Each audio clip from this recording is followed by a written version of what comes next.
Okay, back to you now, Mrs. Bolaji. Yes, ma'am. I'm truly sorry for all that you have been through. Thank you so much. Unfortunately, there's not much the insurance company can do. But I pray and I hope that things improve in our country as we grow. We hope so. But for this peculiar case now, I don't want to send you home empty-handed. At least let's do our little widow's mite to support you. Wow. So here you go, from all of us here Thank you, at ma'am. Lifelines with Mima. Thank you, Mima. Mama! Thank you. Thank you, Mima. Thank you. Thank you. Thank you.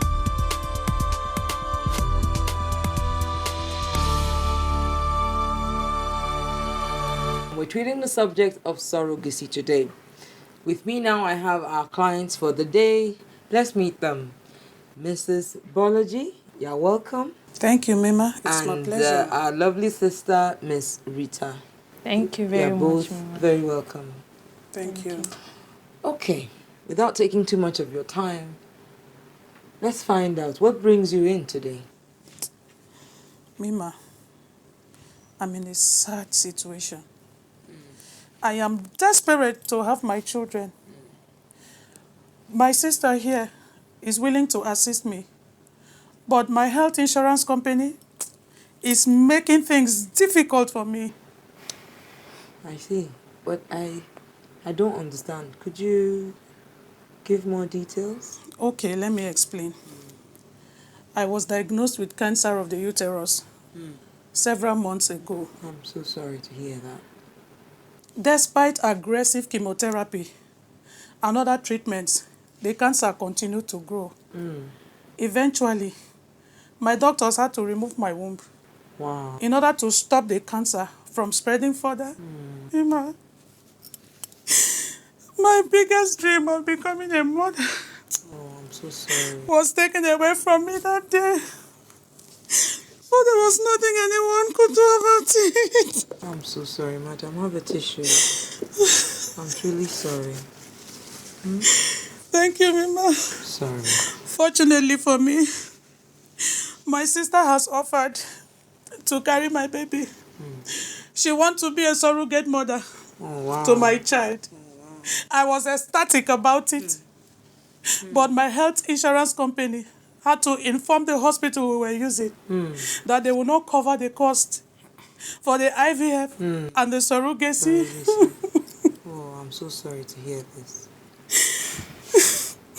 I'm sorry. Take a minute, please. I'll come back to you. Miss Rita.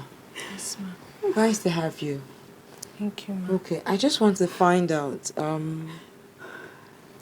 do you really understand and know exactly what surrogacy entails? To be honest, I don't know much about it as I have not done it before. The only thing I am sure of is that I will do anything to make my sister happy because she's so dear to me. That's so kind of you. Well, I've also been told that I can carry her baby without her husband sleeping with me. Okay, so let me explain it to you maybe in clearer terms so that you understand what you're doing. Okay. Because a lot of people have this good intention, but they don't get right counseling to understand the situation and what to expect. So surrogacy is something that's been happening a lot. It's been in history for a long time now, especially in the Igbo culture here in Nigeria. You know, they get surrogate mothers to, have children for them.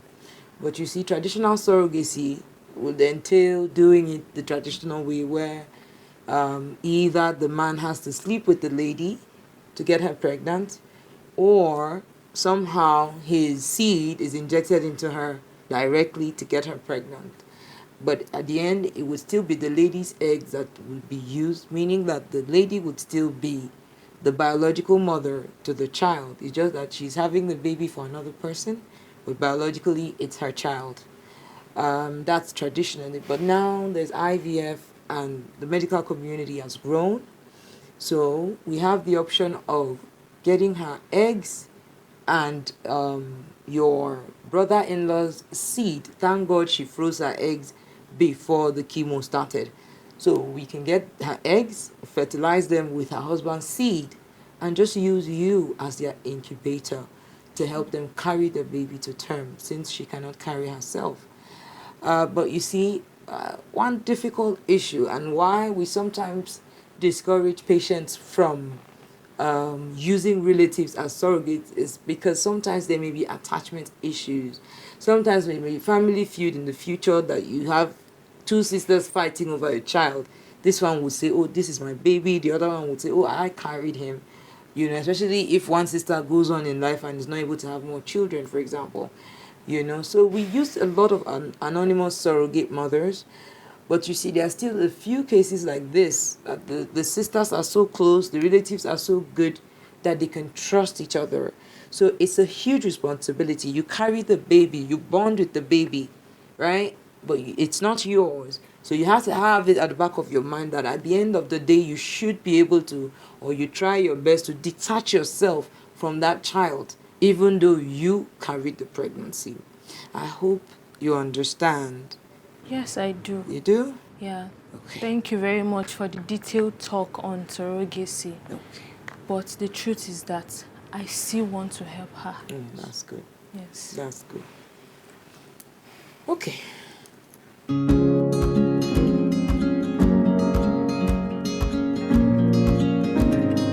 With me now, I have Mr. Taufik Ayeni. He is the Regional Manager North of ICO Insurance PLC. Since we're treating this subject today, I thought it wise to invite him to give us clarification and educate us on this matter. You're very welcome, sir. Thank you so much. Thank you for coming. It's my pleasure. Thank you for coming. Okay, so very quickly now, Madam here had medical issues and lost her womb, but she still wants to bear children, and her sister over here has volunteered to be a surrogate for her, to carry her baby, you know, and make her a mother.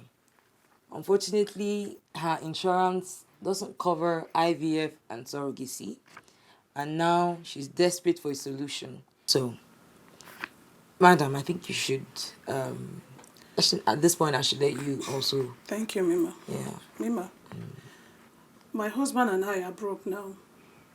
We cannot foot the bills. After my battle with cancer, we went bankrupt. In fact, Rita here and her fiance are now our benefactors.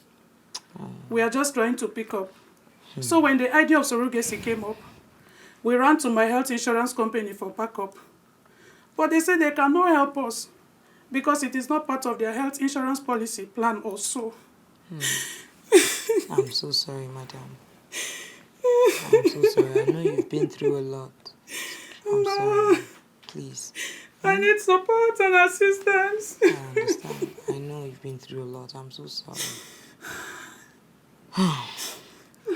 Okay, sir. Can you kindly throw more light on this issue? Well, in as much as I feel their pain, the husband having gone through a lot of financial stress due to the cancer, and now the need to have a child, which is of great essence in life. Yes. But here comes the issue of surrogacy. And firstly, after feeling the way I feel for you, the truth is your health insurance company might have declined cover because basically surrogacy is not a direct insurance policy. When I say direct insurance policy, I mean it is speculative. And any risk that is speculative is not insurable. 1. 2, the person, that is the surrogate mother now, is not the person covered by your health insurance. Because there are 6 principles of insurance that everyone must learn to understand. The principles of utmost good faith, insurable interest, proximate cause, indemnity, subrogation, contribution, and of course, average. In this case, the idea of insurable interest has not been established to inculcate the surrogate mother at the time of taking up this policy. Secondly, surrogacy is speculative. It could lead to success, it could fail. So if it fails, will insurance company continue to pay for the surrogacy or for the process of IVF? Then the answer is no.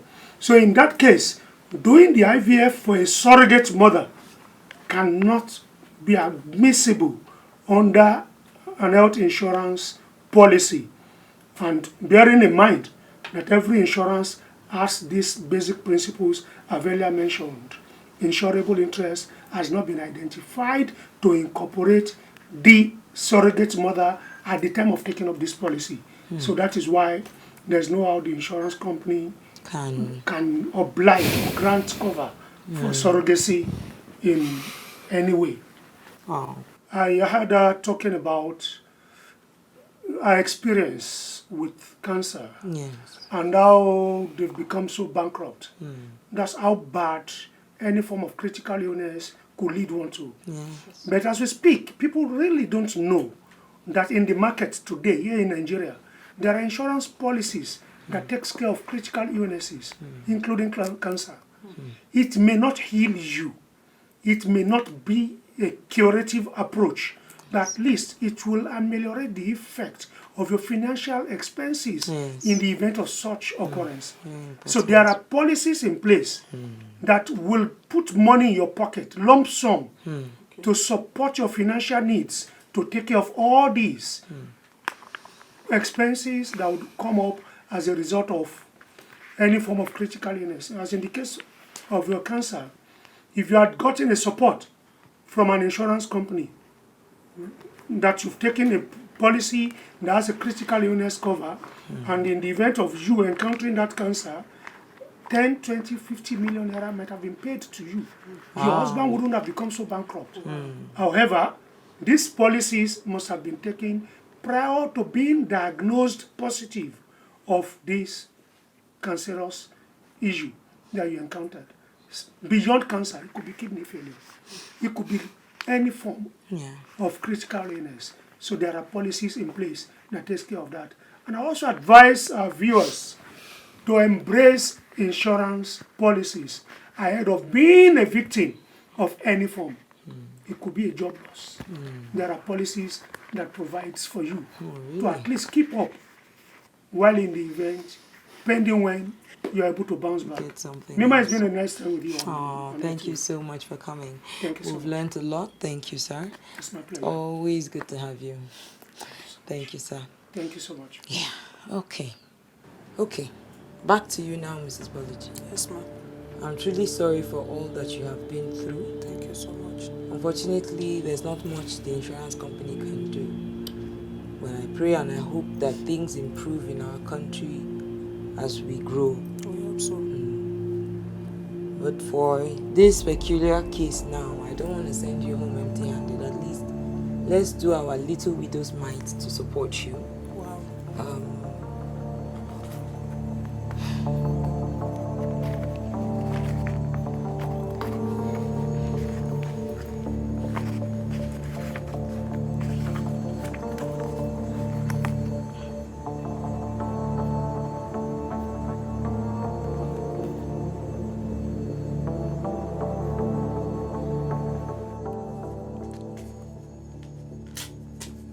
So here you go, from all of us here Thank you, at Mima. Lifelines with Mima.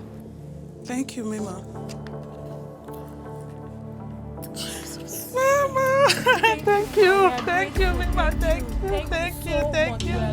Mima, thank you. You have wiped away my tears. Mima, thank you, Mima. I'm so grateful, Mima. Thank you. Mima, thank you. You are a wonderful woman. May God bless you. May God bless you, Mima. May God bless you. Thank you so much. Thank you, Mima. Thank you. I'm so grateful, Mima. Thank you.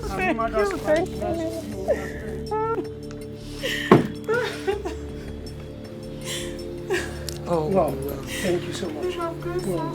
Thank you so much, Mima, for this. And Madam, That will go a long way to support you and your family towards achieving your goal. And Mima, more grace to your elbow. And we pray other Nigerians can learn from you. Oh, thank you, sir. And more so, we also pray that other Nigerians don't need to rely or hope for things like this. Let them take the proper insurance ahead of any issue that may come up, rather than reckoning on charity and the likes. But that's quite thoughtful of you. Thank you so much. There you have it. Every woman, every man out there deserves a chance to be a mother, a father. It's a very, very important part of our lives. Taking that away from anybody can be the most heartbreaking experience. And if you've been through infertility, you will know how difficult it is and what society can do to you in terms of stigma when you're dealing with infertility. And so I'm speaking to you out there that's suffering, that's going through hell, trying to have babies. We are praying with you. We offer you our love and support. We may not be able to do it like this for everybody, but we're praying with you. We offer you our love and support. And by the grace of God, we wish that you will become parents someday. Hello, my people. My names are John Ikechukwu Okafor. Ibu mkpakọta konye organigwa na anu eke nwanyi gbe wuru mgbado garaja na anu agam. Keep watching Lifelines with Mima.